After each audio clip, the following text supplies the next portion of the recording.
Hey everyone, thanks for joining me for another episode of, well, I'm not going to call it politically non-binary anymore. Now I'm just going to have my YouTube channel be my YouTube channel, AI Norman.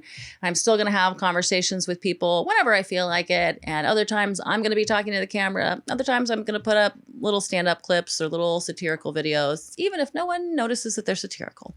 Today's guest was Sam Skye, the founder and CEO of Full Spectrum Therapy, located in Portland, Oregon. So Sam's PR person had reached out to me about doing an episode with me on my old Gender Fluids podcast and kind of wanted to talk about youth gender medicine. And I wrote the PR guy back and said, hey, I would love to have a conversation with Sam if he is willing to, discuss some of the nitty gritties about youth gender medicine with me, because I actually do have a lot of questions. And Sam was gracious enough to join me and have a somewhat intense conversation where I really did, I don't want to say I drilled him, but I was trying to ask some tougher questions.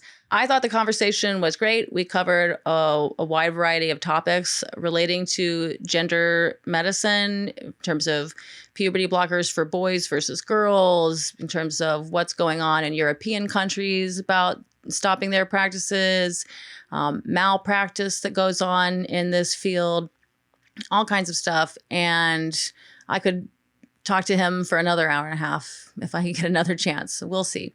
So if you haven't yet, please subscribe to this channel, the AI Norman channel, and any likes and comments are greatly appreciated. You can just leave a little pumpkin emoji. That's something I picked randomly just now.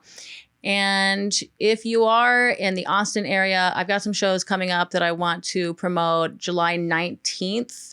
And also I'll be in Buda the next day. Oh, and on July 20th, I'm also participating in the Funniest Person in Austin competition at 4 p.m. You can hit me up about that if you want more details or a free ticket.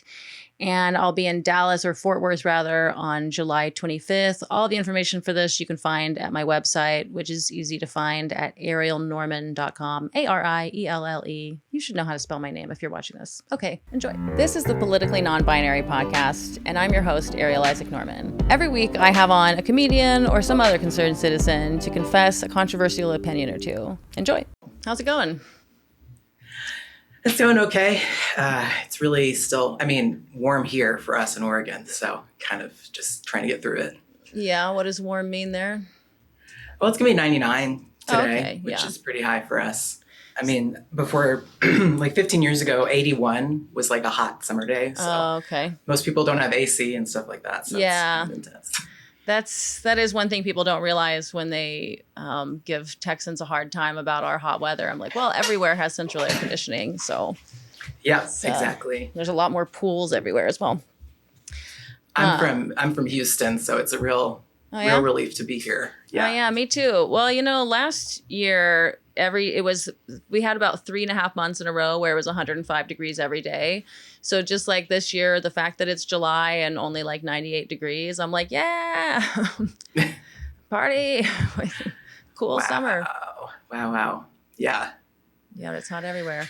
And hey, just before we start, do you have an email in case we need to start a new Zoom to send directly to you? Because I just have the Vinod guy's email. Oh, yeah. It's my name, Sam, at fullspectrumpdx.com. Got it. Awesome. Thanks. PDX. Yeah. Yeah. Because, Portland, Justin. Okay. Why is it PDX? Portland. Yeah. Okay. PD. Because Austin is ATX. Why is it X? Mm-hmm. X means city? Runways crossing? I don't know. I just never thought about it. Probably not. Okay. All right. Well, Justin, you're already recording? Okay. We'll just start, we'll just chat a little bit and then cut into the conversation when we're ready. Because this is going to be a more of a conversation. I don't know. Do you do podcasts very often? Not terribly often. No?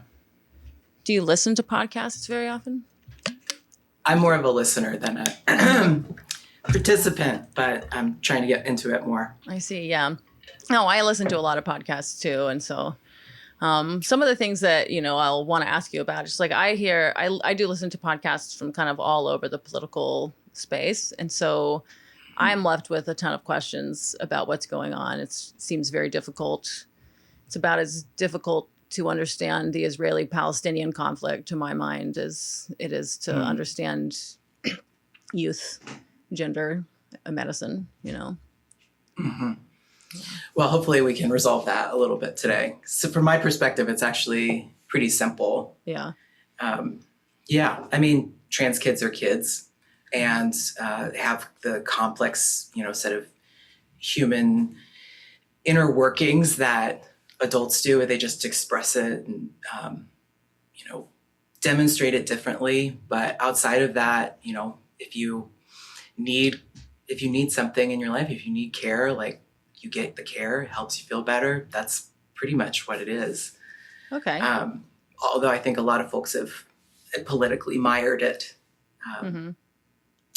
for whatever reasons, How long lately. have you this Full Spectrum Therapy is your company, right? Yes, that's right. How long ago did you found it? So I went into private practice just by myself in 2017, and then started doing the work, primarily working with trans youth. And by 2018, I was getting 50 plus calls a week. Mm-hmm. And, as a one person entity, you can't, I didn't even have time to tell people, I'm sorry, I can't help you. Yeah. So that's when I decided to found a group practice and start training clinicians on how to do the work and how to, work with kids, work with families, work with adults. And not just in the gender medicine side of thing, but the holistic, like, mental health care experience for transgender and LGBTQ folks in general. Gotcha. So your practice is for, you would say, LGBTQ plus people of all ages? Yes. Okay. Yes. And what are the rules in Oregon or in Portland specifically? Because I thought things have changed. I remember when I was younger, there was a whole thing like you had to get multiple letters of recommendation from various therapists to get on hormones. But is that the case anymore, or kind of how does that work? So there's varying loopholes and gatekeeping processes that people have to get through. Some of those are legal, and then some of those are standards of practice, right? Mm-hmm. And then also there are insurance-based things as well. Right. So there's like three different competing factors. So in Oregon, well, actually, let me say first, the standards of practice is this. There's a body called the WPATH, the World. What is P? Professional. I think it's professional. Professional. Thank you. Yes. Mm-hmm. We always say WPATH. I can't remember last time I defined it. The World Professional Association for Transgender Health, who, sets these standards of care, and they're on recently, as of like last year, released the standards of care 8. So we're on our 8th iteration of this, which over time, as science, medicine, and people, voice their experience more, the standards of care have evolved. So in standard of care 7, we had to have, for certain types of surgical intervention, 2 letters from 2 separate providers, attesting to this person's ability to give informed consent and their understanding of what they were seeking. Mm-hmm. But we've moved away from that. So now it's just one letter of support. Excuse me. It's just one letter of support for individuals who are, generally, any age group really, but ideally, we're talking about in Oregon, the legal age that kids and adults, I think it's 15, is the age that they can consent to gender affirming medicine with of their own volition. Is that for surgery or hormones or both? It's primarily for hormones. Theoretically, it could be for surgery. It's very, very rare that we're going to have any young person under 18 entering into a surgical situation without familial support. It's just, it's a complicated procedure. There's a recovery time. And so often, we need to have some sort of system of care involved. So for the most part, it would be hormonal, which is also another it's good to have familial support there as well. Yeah. Well, it's always good to have familial support. Yeah. And it's frankly, depending on each person's living situation, I think is a big part of it. There might be a legal ability to do so, but the practical lived out experience of someone trying to access HRT while in a home that wouldn't allow them to do so, even if legally they could, right, is pretty complicated. Yeah. And, the age of consent is a complicated question in medicine anyway, regardless of the type of care a person's receiving. Right. Well, tell me more about that. What kinds of other things do you think are complicated for the age of consent?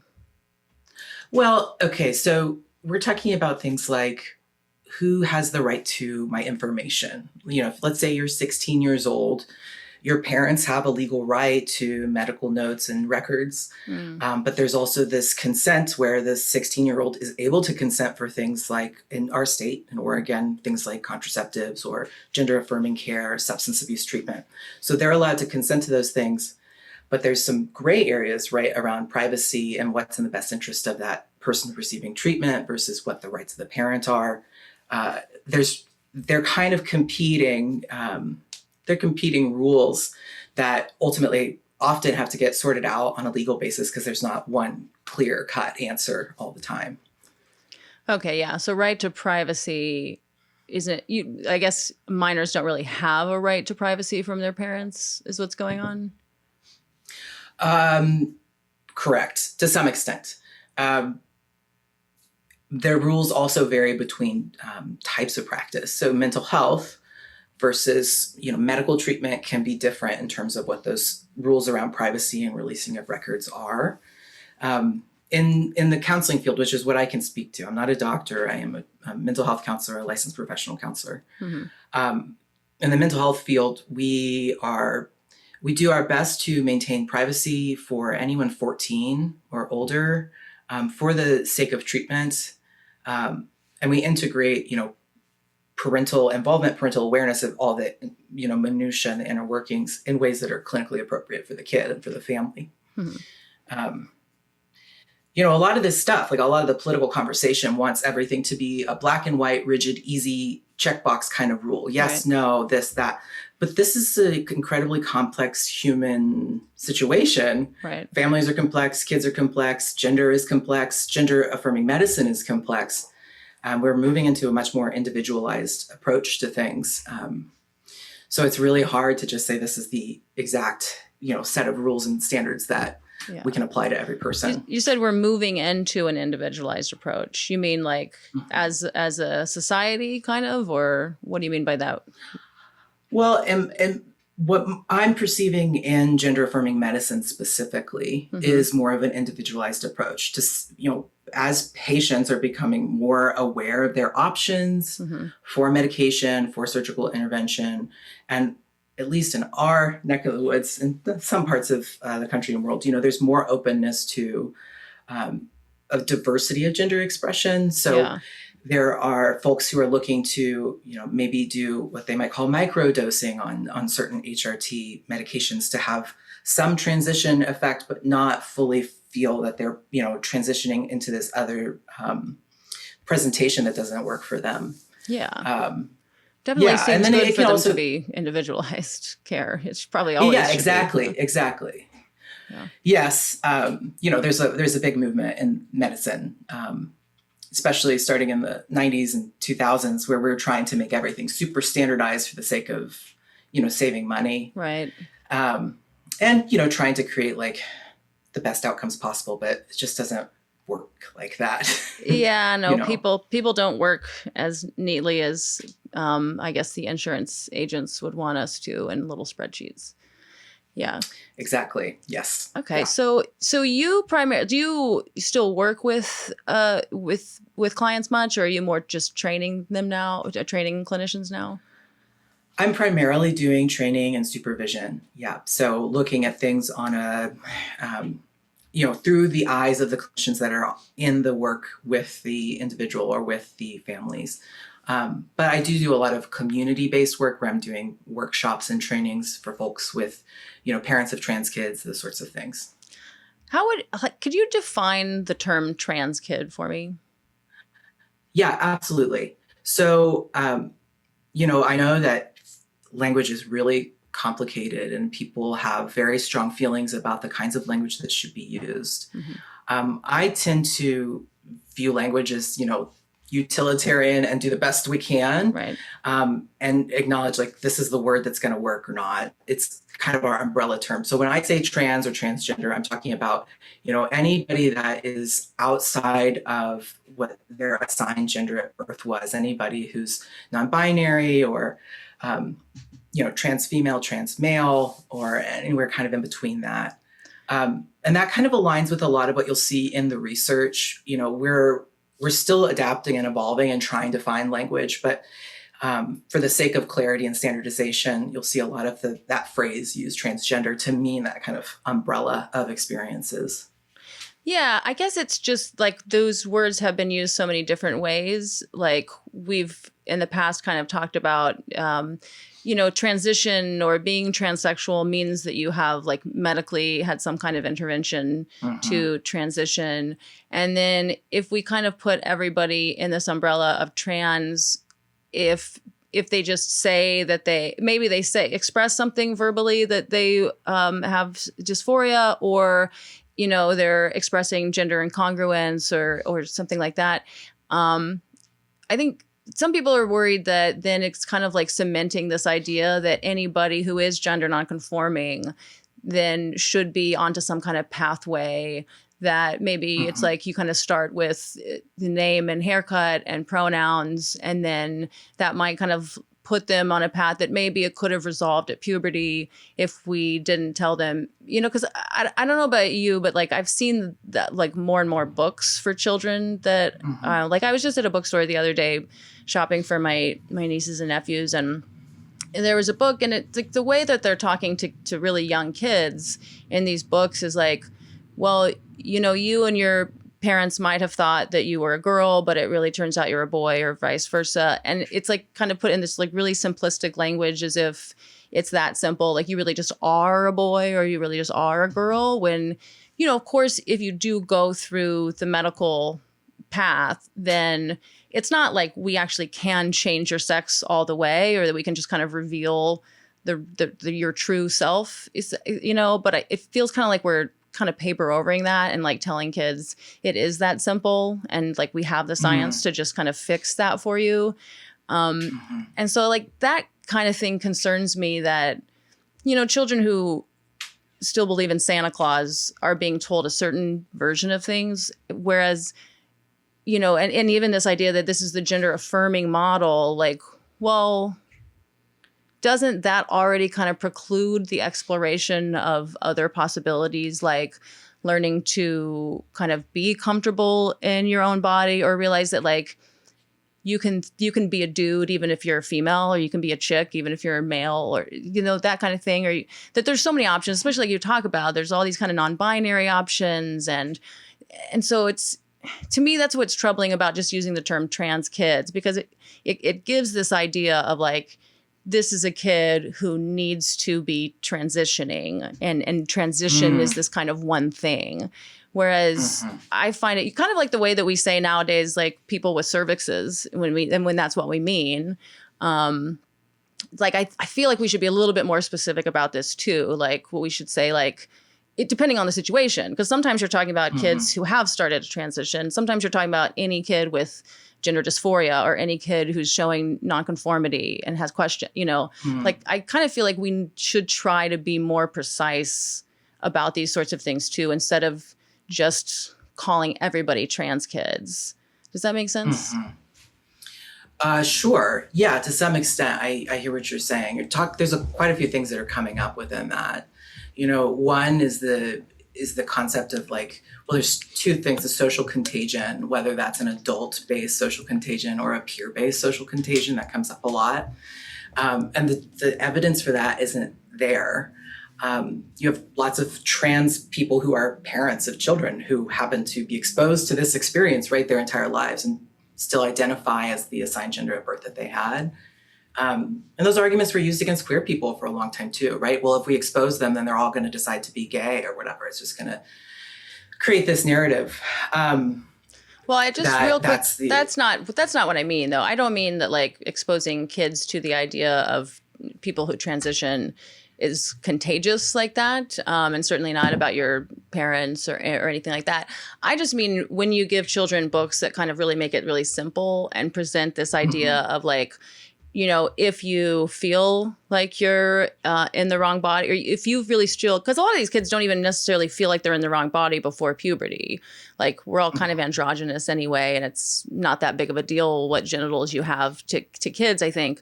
But if society is telling you you're a girl or you're a boy and this is what that means, that certainly creates a lot of discomfort. It certainly did for me, created a lot of discomfort as a kid. But I think when these children's books and maybe some teachers or people are kind of saying like, well, you might be in the wrong body and we'll change that later. I'm just worried that that's giving kids the wrong idea that like, it's really pretty simple. And that, and even that conception that like, we're necessarily sure that your body is wrong and that that's what needs conversion rather than maybe some of yours and or society's concepts of gender. Like sometimes it's like, I'm not sure that it's kind of strange to me, the idea that our bodies are necessarily wrong. Like to me, like I do have discomfort with my body, like especially my breasts.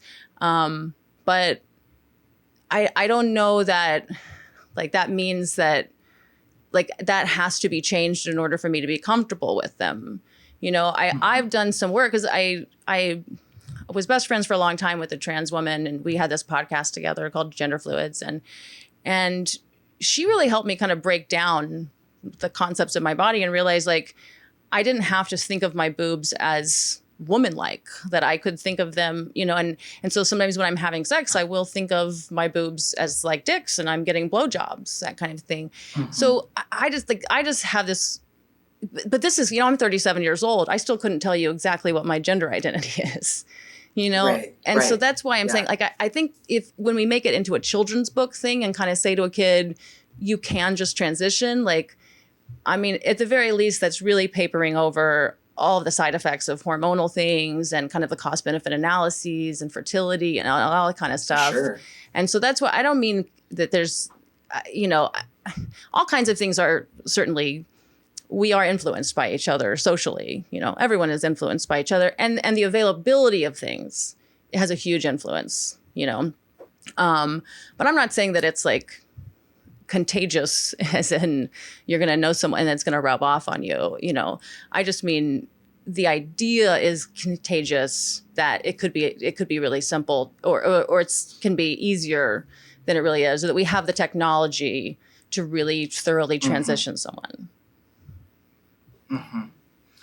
I hear what you're saying. I haven't seen the kind of children's books that you're describing in which that's painted as like wrong bodies / super easy fix sort of thing.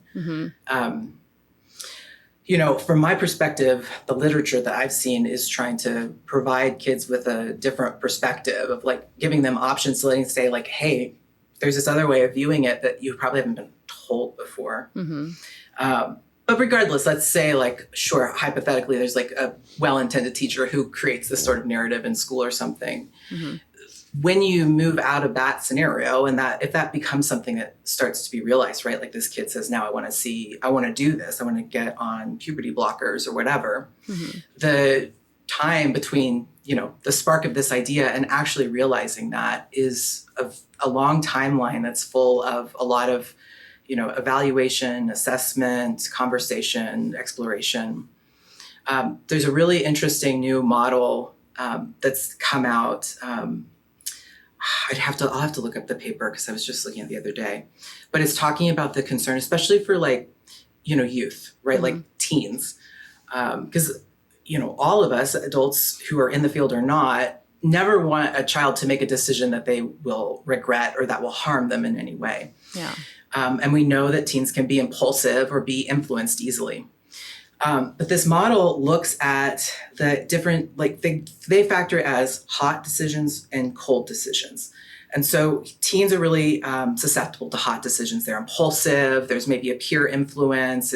It's quick to happen, right? And that also has a lot to do with their brain functioning at the time.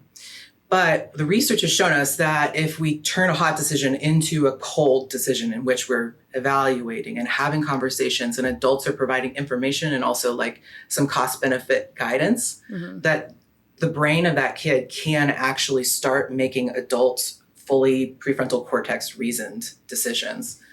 And that's, we wouldn't have any child under, prepubertal child starting HRT until they were of that age, right? Where they could have those more complex conversations. Right. Well, incidentally, right? Like puberty blockers. Yeah. Yeah. Well, that's what I was going to ask about. Yeah. So puberty blockers have been found to be safe and have been used for precocious puberty for a long time outside of gender affirming care. The primary risk of puberty blockers is an extended use, and that can impact bone density. Right. But we tend to not see that because, if we have kids who aren't, of the pubertal stage yet where they need to go to a blocker, but maybe they identify already as transgender in some way, then between going on blockers and when they'd be, developmentally ready to start hormones typically is within that safety window anyway. Have you seen kids who take puberty blockers then not transition after that, like not do the cross-sex hormones, but allow their natal hormones to come back?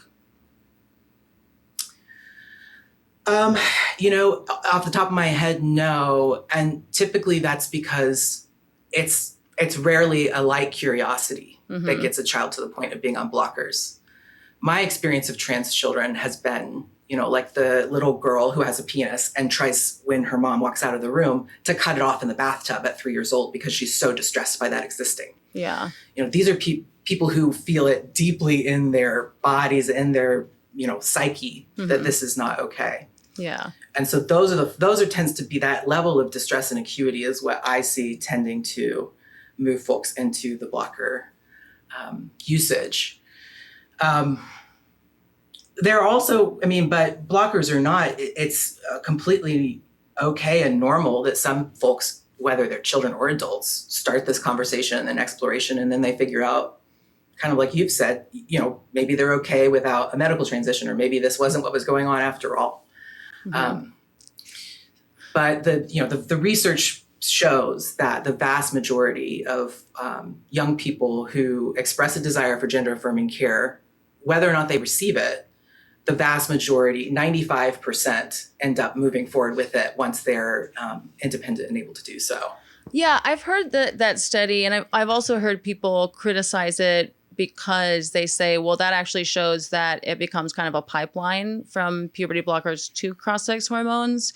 And the most compelling things that I've heard about that are from, there were some detransitioners who talked about how when they were on the puberty blockers, and they were told it was reversible and would just buy them time, but they had kind of started exploring in their kind of 13, 14-year-old, they kind of started exploring maybe that they wanted to just be non-binary or something like that.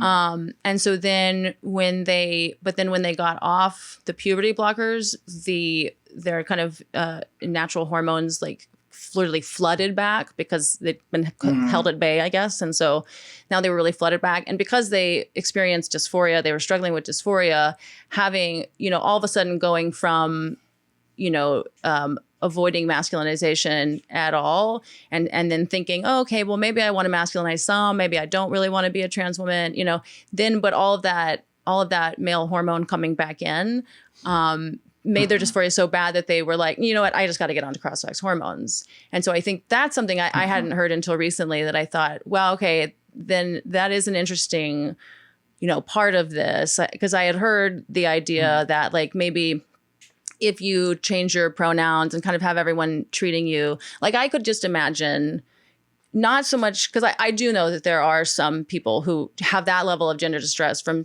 very young when they absolutely want to cut their penises off. But I know that there's all kinds of spectrums with this. And so there are also kids who don't, express dysphoria until after puberty, or, all kinds of levels of distress.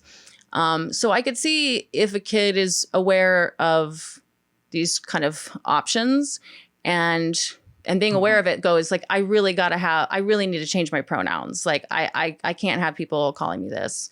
Then, okay. And then the school transitions them socially. And then and people are treating them like the sex they want to be treated as. And especially, again, when you're young, you're so androgynous and it's pretty easy to just kind of dress a certain way and have a name and pronouns.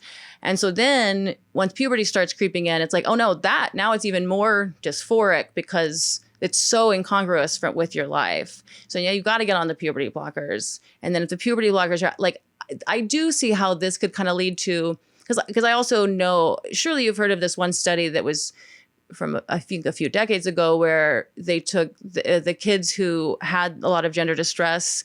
It turned out that like something like 80% of them go on to, like be gay adults or something. And, it's like a lot of them wind up just being able to, through puberty or afterwards, reconcile their sex and their gender. And a lot of them just wind up being gay. But that was before we have all of these options and all these people doing it and stuff. And so now that we have this whole different climate, now all of those people are just becoming trans. Like, because to me, it's not this question of, it's not so much a question of like, do people just regret it, right? Like it's so much more complicated than that. It's like, could those people have lived a life where they would have been happy without signing up for like lifelong medicalization? Like I think there's so many different possibilities, not just like some kids are really trans and some kids aren't. You know what I mean? Like there's so much of a spectrum here and so many different variables that it doesn't seem as cut and dry as that to me.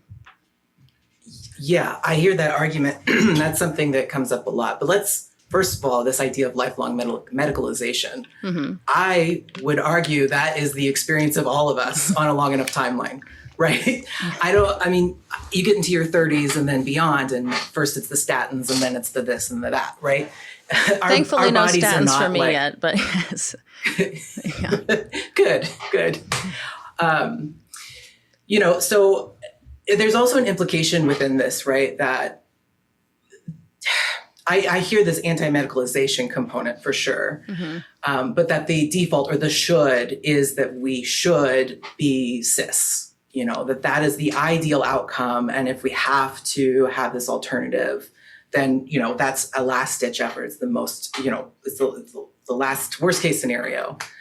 But part of what you're talking about is, is sexism and homophobia and all of the like oppressive factors that, can influence a person's experience. Transphobia as well, right? The increase or decrease of transphobia also impacts the way a person chooses to present or experience the world. Right. And so maybe part of this conversation is also, instead of a don't, it's like, are we teaching kids about trans identity options, gender expansiveness, and about the impacts of sexism and homophobia on how it feels to be, for example, raised female in the world? The more information that a person can have gives them more of a diversity of opportunities in their lives, right? To know who they want to be and how they want to sort it out. Yeah. So I think, go ahead. I just wanted to, there's this, America in particular has this real fantasy infantilization of children that this almost like obsession with this concept of innocence that's just not there. Yes, kids might be into Santa Claus, but kids are also complex human beings with all kinds of thoughts and experiences, right? Things that adults experience as well are happening in children as well. Absolutely. And so, there's a lot of this idea of like, if we expose them, then whatever. But that just doesn't really match the reality of who a child is. They're human people with the right to, learn as much as they can about the actual world that they live in. Yeah, but we do have those like difficult experiences. Right, but we have kind of, as a society, we do decide that we want to have some guardrails for kids. I mean, we don't even let them get piercings and tattoos until they're 18 and without their parents' consent, and various kinds of things like that. And I was a very, I'm not an innocent kid at all. I was, and I could see that the adults around me thought that I was much more innocent than I was. And so like, I totally hear you on that. But I also think it's not so much, I don't really believe that kids are innocent so much as I think that kids are naive. And we're all naive, right? But I think kids can tend to be more naive. And when I talk about lifelong medicalization, I would maintain that there's a difference between, yes, we all tend to seek medical care as we get older for various kinds of, blood pressure, this or that. But there's a difference between interrupting your normal endocrine system and then, needing to then have that for the rest of your life. I mean, and so if God forbid, some dystopian future happens where we can't get your hormones, that will be an issue, especially if you have removed your testes, say. But also, if you are traveling in some kind of situation where you can't get that, it can limit your ability to live life fully. But it is also something where you are signing up for an expense and a taxation on your body, on your liver, or this, that, or the other. So it's not, to me, it isn't like, because I've heard that people say like, well, you can't consent to puberty either. And I'm like, yeah, but puberty, your body can regulate itself if you go through puberty, and you can live, a healthful life. But you do have to have, if you start this medical process and if you go through it to the point where you, like, again, remove your testes, especially, and then you are signing up for this. And if you're going to continue it, you're not going to detransition and try to let your body regulate itself. It is a lifelong situation. So to me, that is a difference. And so I do think it makes sense that we need to have some gatekeeping and assessment and help. And I'm not at all sure that no kids should be helped to transition in all these ways. I've just heard all these kinds of things that, at least in some clinics and places, that there's really not enough assessment, and that some of these kids aren't showing that distress from the prepubescent ages, but it is kind of showing up in post-pubertal kids, especially. I know you're aware of the concept of ROGD. You've kind of mentioned it being debunked, but every time there's a study that comes out, I hear a podcast saying the study, and then I hear another podcast where they say, well, actually that study only had 14 people in it and there was no follow-up. And it's from both sides. So that's what I mean about the Israel-Palestine conflict and stuff, where I'm like, look, I don't know. I can't read every study. I do try to read some of the stuff that happens, but it seems to me like, I'm sure, maybe at your clinic, it is like, you are assessing these kids and you're realizing like, hey, this kid needs this counseling right now because they're experienced abuse or that and that. But then there's all these people have come out and said that they worked at clinics where there are kids who are autistic and have PTSD from being abused. And then, they express concerns of like, hey, maybe this person isn't ready for this stuff. And they're told, hey, shut up. We're just putting them on the hormones. And so that's where I'm kind of like, it's hard. You can't talk about these things in absolutes. It seems like there are probably some clinics with really shady practices and other clinics where you really are just helping these kids who desperately need it. So that's what I'm trying to kind of like, I would love to hear more about like what your clinic looks like and, how you're assessing these kids and, how the follow-up is looking with them. I mean, a little bit of what you were talking about is medical malpractice, some of what you're describing. I can't speak to the veracity of those claims in terms of like, substantial, but again, we can hypothetically think about it. And medical malpractice happens across the board of medical care. Yeah. And we do what we can to reduce and to reduce those experiences for patients and to offer them rights and protections to resolve those things. But legislating the entire practice away isn't the solution, right? And I know you're not arguing for that, but speaking to that political motion here that's saying, well, if a kid regrets it, then we have to throw the whole thing away and ban it for everybody is just not in alignment with the standards of practice for any other parts of medicine. And before I get into the clinic, you also talked about this concept of like, making these big changes and then growing up and regretting it, or growing up and realizing like didn't have to do the medicine all the way, or you could, there were other alternatives. Mm-hmm. But you can use that same argument to, plus the data, right, that shows that the vast majority of people don't change their minds, that they persist in this way. And the risks of not starting earlier when they could have, or, a longevity, long-term life of potential difference in their social presentation to the world. Those are the things that we're trying to mitigate for folks, those transition, those pubertal changes that we can't undo all the way. Yeah. We can make changes for them, but, allowing someone to have one puberty that aligns with what their identity is can also set them up for like a lifetime of comfort that they might not have had otherwise. Mm-hmm. But okay, in our clinic,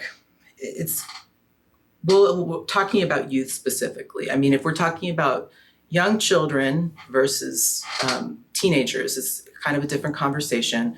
Typically, if someone's going to be to the point of a medical intervention, in terms of actually taking medicine for it, like blockers, they're going to be at the earliest 10, maybe older, depending on when puberty sets in. Although medical contact, typically you want to start before puberty sets in, because they need to be monitored and assessed to see where they are in like their pubertal developments cycle. Do people tend to come in then, like at kind of, do parents tend to bring their kids in like at 8 or 9 or 10, or how does that tend to look? Yeah, for those kids that are presenting right pre-puberty, Mm-hmm. they those who are like, who get it, who are supportive and like want to do the best they can, are often contacting us to say like, hey, we want to get into therapy. And it ends up being, just a lot of traditional style therapy where the family's involved. There might be play therapy or art therapy with the kid, and you establish a relationship, and you can start that assessment process really early. It's not just like conversations about gender. It's building a relationship and seeing how that expression comes through in the work. And things like play therapy, it's pretty remarkable how kids speak through their behavior. They speak through play, and it shows up once you sort of allow them the breathing room to get comfortable and be themselves. Could you give me an example of what you mean by that kind of thing? Sure. Well, let's just take it out of gender for a minute. Like, let's say a kid is in a car accident, right? And someone says, I want to take this kid's clearly really scared of riding the car now. Like, we need to get them into therapy. So they start doing play therapy. And it turns out, what is the game that they play every time they come in the room? Well, they get that car, and they crash them. And then there's a person, and that person's hurt. And then they get in the ambulance, so you see that experience that they had just played out in the toys themselves. And maybe it gets mixed up with a little bit of fantasy and silliness too, like, oh, and Santa Claus came or whatever. Mm-hmm. But in a play therapy room, we're providing a child with as many options, like just a diverse set of toys and things that represent real life for them to have, the materials to express themselves. So it's not just like cute, nice, fun little toys, but it can also be, representations of people at all different ages, or for some play therapists who are working a lot with trauma, it might be things like that would represent stuff in their life, like something that might represent alcohol, so they can involve that in their play and talk about the experience of alcohol in their world through their play. Which can be, from the outside, like when you see it first time, like shocking, but in the therapeutic world, in that room, it's a supported, safe way for them to be engaging with those subjects. So with gender, when you bring kids in to do art or to do play therapy, you see the same thing. They're going to be expressing their lives. They're going to be through various figures. They might not always represent themselves, but they'll tell a story about someone else. Like, there's this kid, and the kid's in class, and everyone's being mean to them, maybe, because they're experiencing bullying at school or something like that. And we can see over time some of their gender experience play out through play, but also, and I would argue more importantly than them expressing that, I want to see like about their coping ability, about their mental health. We'll start seeing that too in the play. The thing is, like, if we're going to ask anybody, but especially a young person, to engage in like medical care that's kind of complicated, we want to also be sure that they're like mentally healthy and ready to do something like that. So we want to be assessing that first and foremost. But in terms of like the formalized work, not just the I'm building a relationship, we have time to get to know each other, and that's down the road.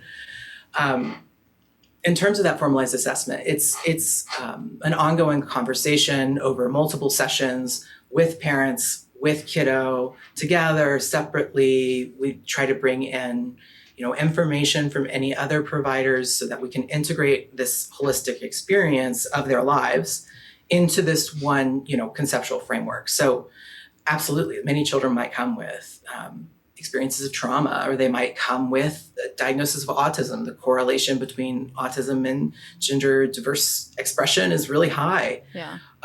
And those things, they might even come with intellectual disability, and none of those things mean that a person that isn't allowed to access gender affirming care.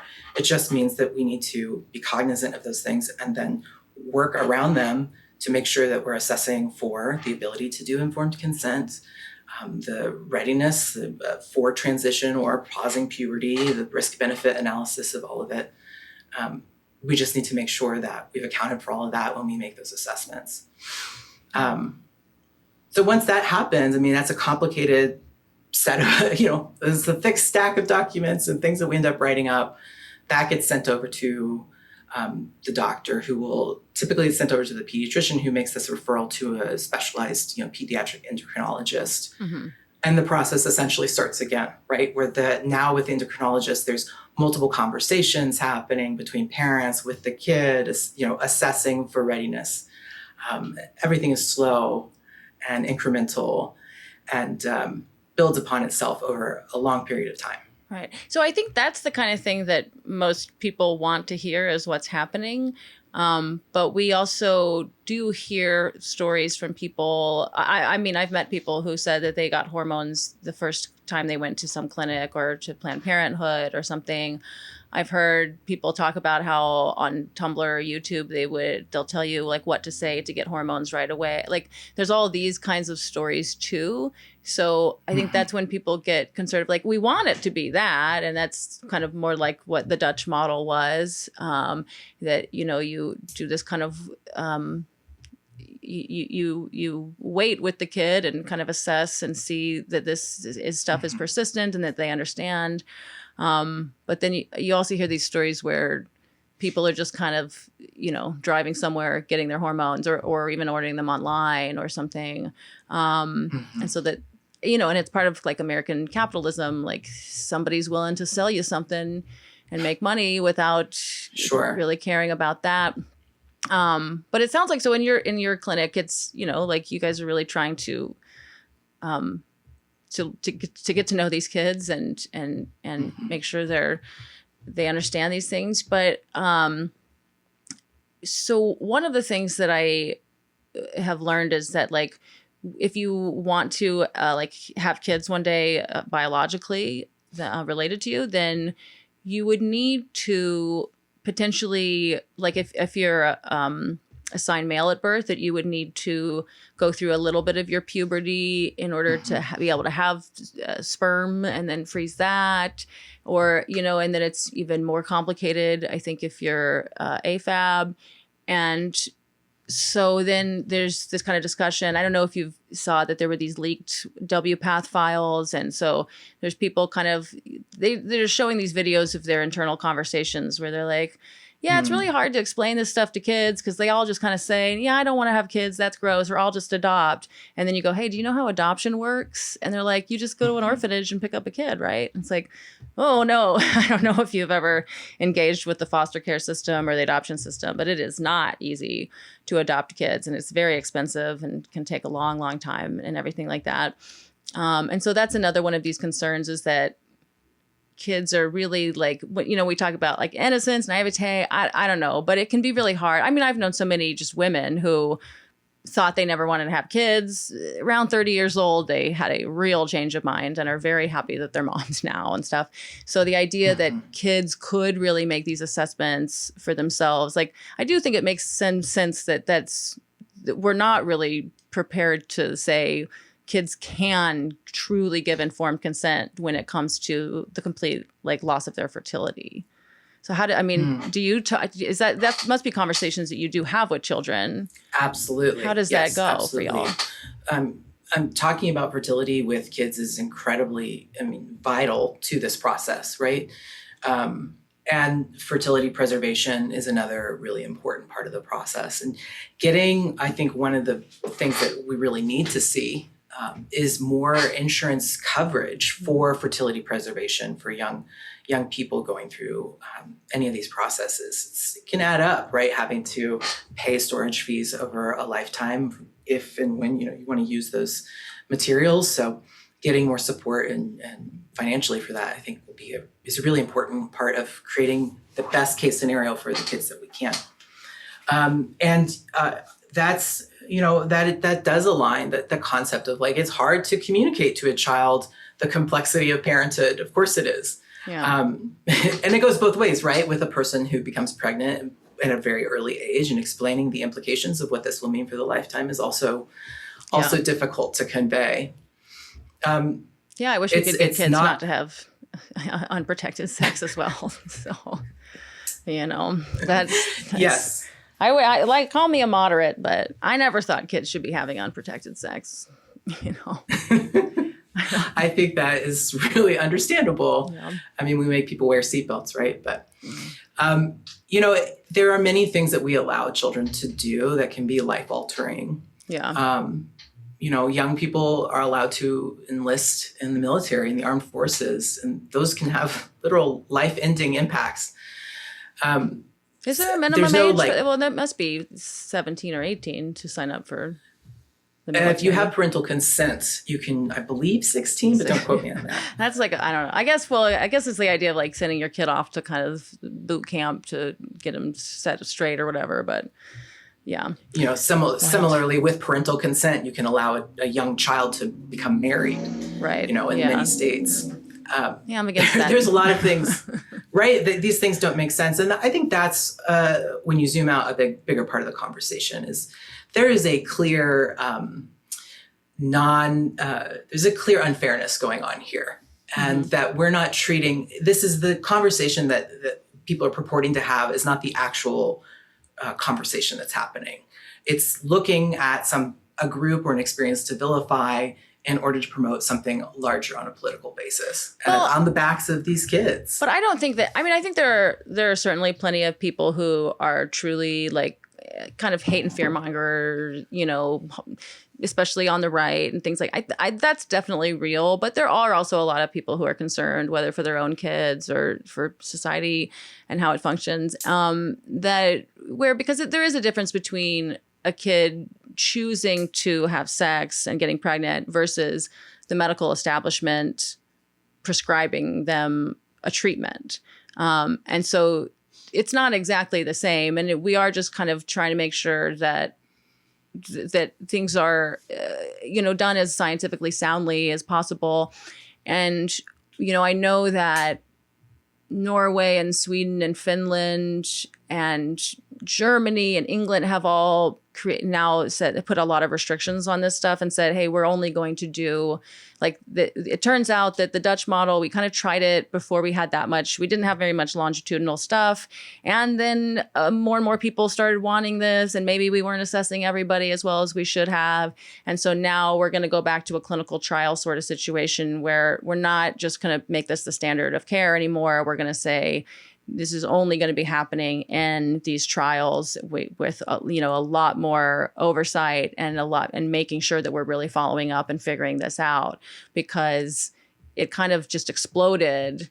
And I think people weren't prepared for it. Like you said, all of a sudden 50 people are calling you every week, and maybe just that kind of rapid increase led to just too much, where there are clinicians who aren't really ready to be handling this, or there are some people who are just kind of rushing things through.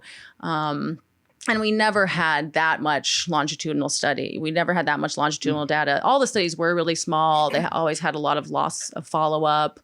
And the positive effects have been kind of mixed. And so, we are kind of, this is a very new frontier. Like, if nothing else, it's very new that only in the last couple of decades have we really started doing anything more than just occasional attempts at rogue, sex changes. Now it's like we're learning a lot, but then I also see that a lot of the stuff, like we're not really studying everything in the way that we would want us to, and really getting the data and really following up and really making sure that we keep up with all of these people to see how they're really doing, whether they're having, healthy relationships, whether they regret not having the ability to have kids, this, that, or the other.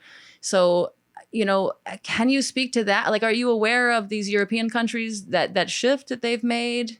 Because it seems to me like here in America, because of the polarization, like it's like one state outlaws transition care at all, and then the other state becomes the sanctuary state. And it's like, this feels so political to me, and our blue team, red team thing. And I'm like, I'm not sure anyone's fully being science-based. I think we're just kind of getting likes for our causes. Yep. Yeah. Yes, absolutely.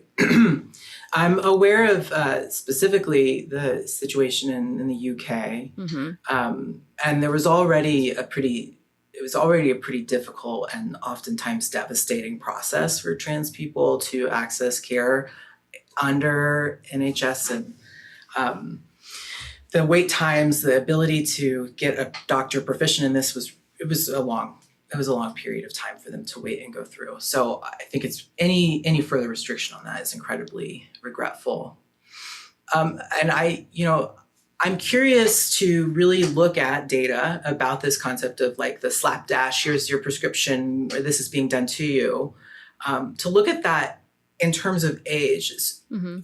Maybe there are outliers, but the vast majority of trans minors getting care are not receiving it in any expeditious way whatsoever, much to their chagrin often, right? But, in terms of legislating bodily autonomy away and the rights of parents away is huge.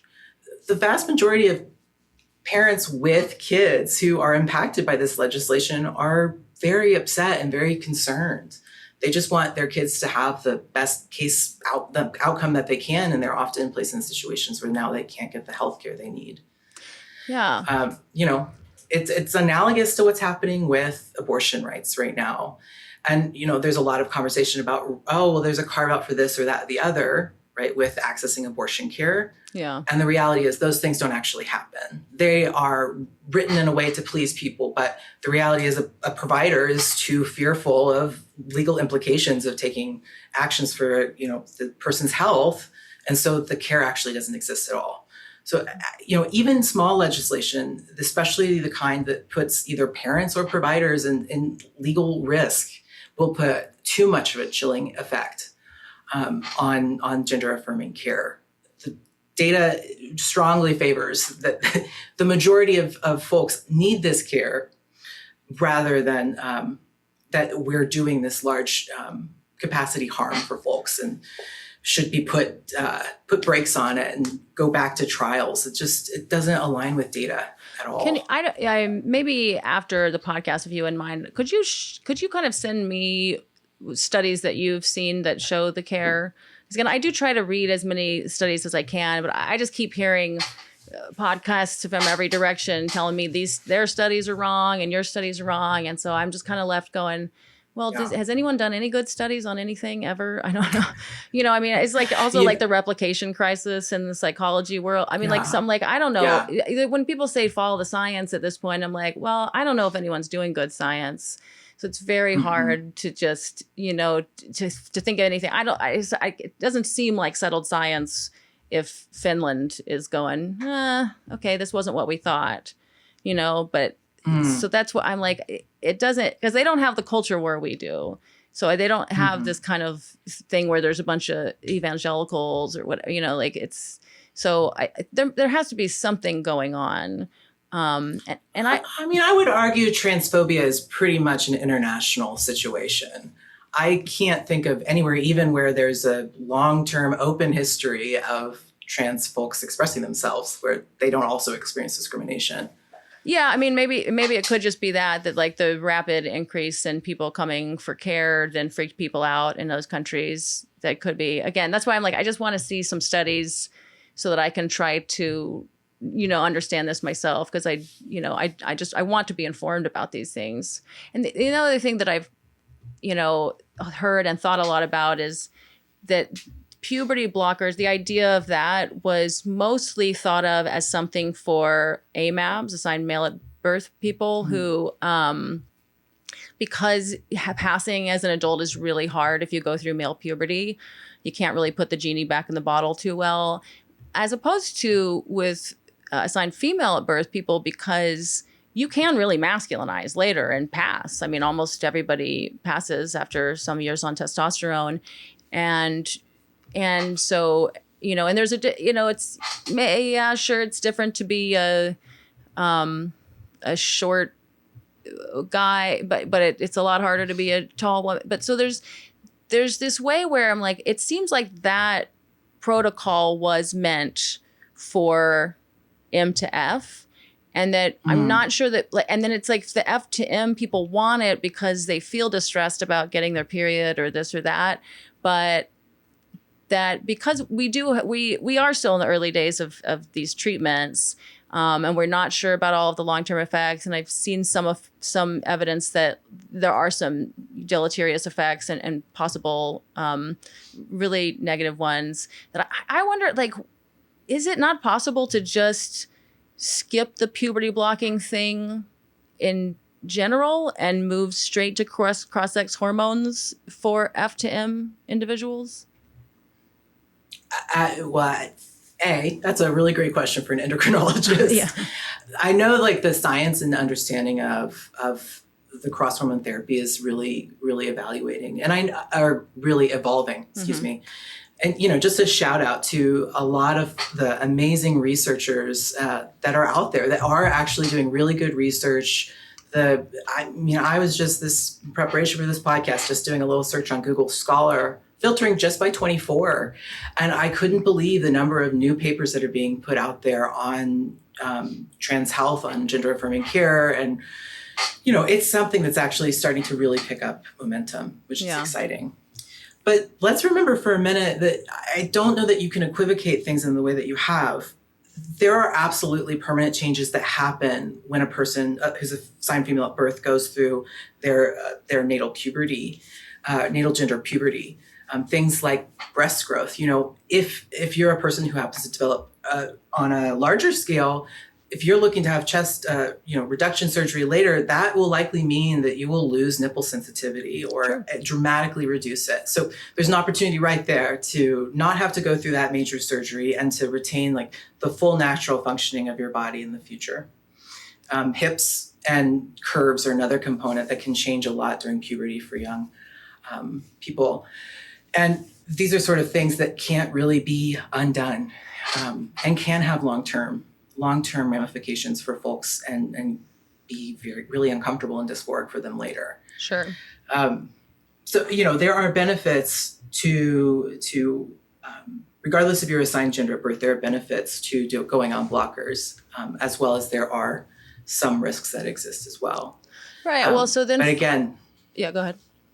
Oh, just again, this is a medication. These approaches have been used now for decades, safely for many, many folks. Well, I mean, I know for precocious puberty, they've been used for a long time. But so the kid would be put on those pills if they started going through puberty at like 7 or something, and then they would take them off of them when they were like 11, so they could go through puberty. So it is newer, 15, 20 years or so of any kind of widespread at all. And even for those first 5-10 years, there weren't many people doing it. So it's really only been 5-10 years of like larger numbers of people going through this protocol. So we're definitely still learning how this is all going to be. And, so some people are signing up to be a part of our learning as humans. And it kind of is what it is in that way. But we do know that with, assigned male at birth people, that then, so they don't grow the penis large enough to make that into a vagina later. And so we see that sometimes that kind of leads to sometimes they don't have orgasms as well before, if you go through the kind of puberty blocker to cross sex. And so we see that some people like wind up without kind of sexual function, or if you don't grow the big enough penis, then you either have to use the peritoneum. I mean, they tried the colon thing, and I think that wasn't going well. I know some people are working with like tilapia to make vagina, but so there's this kind of like, we're in the Wild West of, you know, what to do with people. And it does strike me. I mean, we saw Jazz Jennings on TV go through this where, you know, not enough penis. So there's a lot of complications. I think she had 3 kind of re-surgeries. And so, you know, that kind of thing, it's, I think that scares a lot of people in terms of for kids. Like, are kids really understanding and going through this, you know, when you put them on puberty blockers, all of those kinds of possible outcomes? And is that, you know, Rachel Levine, the admiral, you know what I mean? She's like the secretary of health or something like that. You know what I'm talking about? Okay. In the Biden administration or something. You know, she has somewhat famously argued that there should not be any age restrictions on any of this stuff, but she's also said she's really glad that she didn't transition until she was older because she has 3 children. And so there are all these kinds of things where that's again where I go, I don't know whether we can say that kids, like you said, kids are complex, but these things are really complex too. And so I can see why some people are going, I don't know if I want this to be kind of normalized as the treatment option for kids. And again, going back to my question of either calling all these people trans kids or even using this affirmation model, that does imply that if you're just affirming in their self-concept, that means you're not really exploring the possibility of altering your self-concept. Does that make sense? I think that's an important thing to dig into here. Okay. So an affirming model doesn't mean that the thing you say is absolutely taken and run with and affirmed and pushed on the person, but rather it's an open-handed model that says, okay, you're feeling this way. Let's explore this. Let's see what does it mean to you? How is it showing up in your life? Why not, you know, another identity that, why is that not working for you? You know, the alternative is what we saw in the past, right? Which would have been the conversion model, right? That says that's there's not the something only wrong alternative. with you. You know, that's not the only. There are many alternatives, but I think anyone listening to this podcast will agree. We don't want people saying, "Hey, you're wrong. You don't know anything. You need to just be a boy or be a girl, and this is what it should look like." But there's also, I think they used to kind of call it watchful waiting. And I think that went out of fashion for the affirmative model. And so there's this, again, like I have this very, I think, expansive idea about this kind of stuff where some of this might be that because society is still pretty rigid about what it means to be a man or a woman or a boy and a girl, that maybe that's causing some of the discomfort with bodies, where it might not be that it's like inherently, no matter what, this person is going to be upset about their penis or this person is going to be upset about their period or whatever, but that may be because our society is still struggling with so much rigidity about gender stereotypes and expressions, that maybe, you know, we could explore with kids a little better and say, hey, look, there are some people who are real fuddy-duddies about this, but we are moving into the future and we are trying to create a world where everyone can dress the way they want to and be into the kind of stuff they want to and certainly marry who they want to. And so maybe, you know, there's room to explore like learning to not hate your body. That's kind of what I'm hoping happens in these practices. So is that, you know, like, but what I hear is that it's all affirm. I mean, any provider that's doing a good job is, again, we want to reduce the medical intervention for anybody as much as possible. And we want to reduce the experiences of harm and distress. There, you know, when you talk about medical ethics, there's 4 pillars of medical ethics. And one of those is to do no harm, right? So I just completely lost my train of thought. Where were Sorry, we? it's because I go on like 4 tangents per paragraph. So There was a lot there. I won't lie. One of the things you were saying to me, that's the books that I'm seeing for kids is more of that openness, saying there are different ways to express yourself and be who you are. You can wear a dress and also feel very much like a boy. There are that's the book and learning that I'm seeing happening for kids that I think is really, really vital. There's two things I'll say is like, I'm trans, right? And if I lived on a desert island, I would still transition.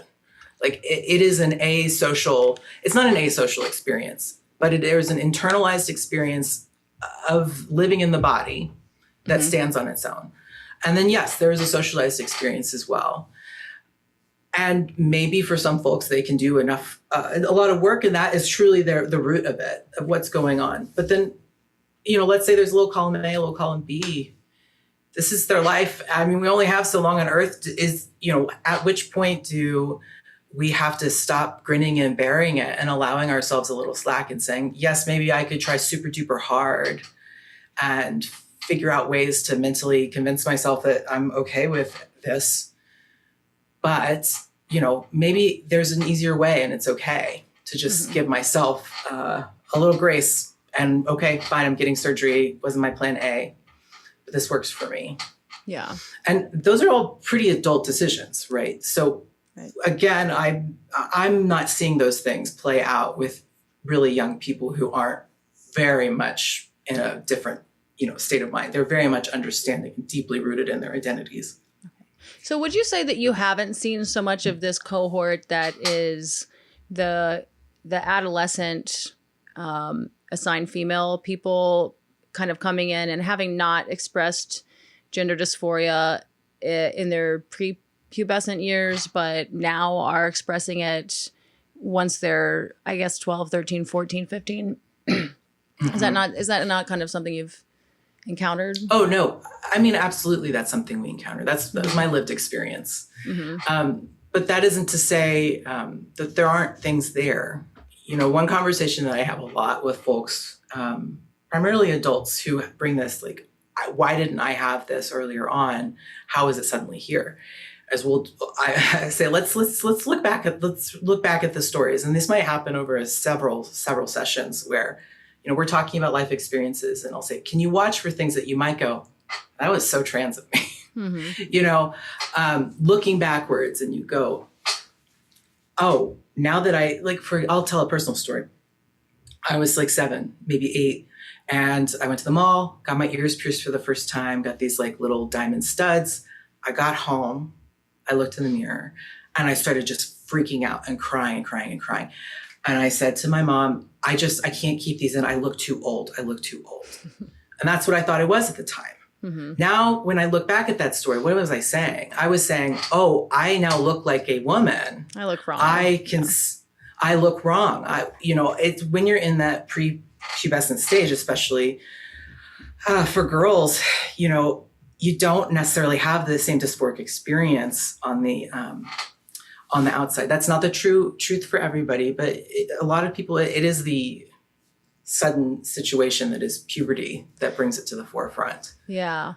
It's just interesting because I was such a tomboy type and, always played male characters, and I always had a favorite like boy name, and I just all kinds of stuff like that. And when I remember like wearing swimsuits, it's still hard to this day. I often wear trans tape and swim shorts, but it's just so annoying to put that tape on. But swimsuits, it's like, especially like when I would put on a swimsuit, I always just kind of thought, oh, I look fat. I don't like myself. And then as later looking back, I go, oh no, like a one piece in particular is the most feminine, and so, yeah, it is. But and I share that too, to say like, I totally get it. I also, and there's a part of me, I think I would also be happy if I transitioned. I think I'm someone who could kind of go either way on it. I think it was just this cost benefit analysis for me. And I would probably be pretty happy doing it that way. There's some dissatisfaction with this, but I think I would have some dissatisfaction either way. So that's what I'm kind of in this place of like, yeah, it is hard to, it has to be impossible to know which kids will be happier transitioning and which kids could be happy either way and which kids are going to regret it. Like that seems so impossible that I don't envy you the position of trying to determine how to best help kids and make sure that they're as, safe as possible in their decisions. But honestly, it's great. I love my job and I love working with these kids. There are enough, not just the barriers to accessing it, but once you start, there are enough negative feedbacks, even things like getting shots that often help to be clarifying for a young person. And frankly, for adults too. It's a lot of work and discomfort and time. And luckily nothing happens overnight, right? So it might be a few, maybe, oftentimes blockers are injections now. And incredibly, shout out, there's now a 6-month injection, which is huge for those folks that absolutely need it, right? And are ready. So instead of kids having to get shots like every month or every, 2 months, now they can go 6 months, which is just great. Yeah. But all that to say, these things take time. And because it takes time and because it's uncomfortable, that often can help be its own natural sort of selection for folks who are on the fence. But really, these kids are really interesting and exciting because they're so resilient. They have something that they're working towards. They have this sense of like purpose and drive that really is pretty awesome to witness. It's just it's like I'm addicted to these conversations I get to have with adults and with kids, where we're exploring this the complexity of existence is what it really comes down to. Exploring what it means to be in a body, what it means to be in a culture, in a society, to be, your future. It's everything boiled into one issue. All right. Well, we're running out of time, but right before we wrap up, so do you get to kind of keep following up with these kids? Like, will you have like a long relationship with them where you kind of know how their life is going into adulthood? Okay. So, yes and no, right? You're kind of starting to touch on one of the hardest things about being a counselor or a therapist is like, I was just driving the other day and I was like, I really wish I could call so-and-so up and just ask, how are things going? But they have to call you, I guess. Is that? Yeah. Yes. I mean, absolutely. We can reach out and we can say, hey, we want to touch base. Some folks, and ideally for young people, they're going to continue to engage in therapy until they're into a really solid space. Yeah. So you will be touching base with them on a regular basis for years. Even some of my kiddos who, we were meeting weekly.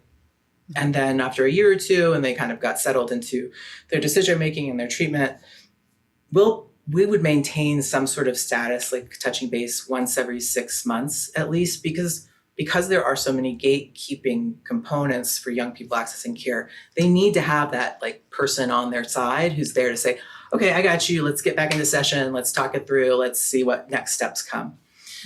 So yes, in that way, we get to continue care. I just wanted to, thank you so much for coming on and answering my questions. And, it seems so hard for me. Like I always want to find podcasts where people are having these questions and it's not just like, well, here's a woke critical podcast and here's a anti-woke critical podcast. Like it's just like, can't we normal people just have conversations? So thank you so much. 1,000%. For your, No, I'm really, really excited to have gotten to be here. And I'm excited about what you're doing. I think this is the thing that will help us all to do better work. In this scenario, we're talking about gender affirming medicine, but we in the community, especially in the LGBTQ community, are not having conversations like this. And we need to be willing to sit down and just like talk about stuff and keep an open mind.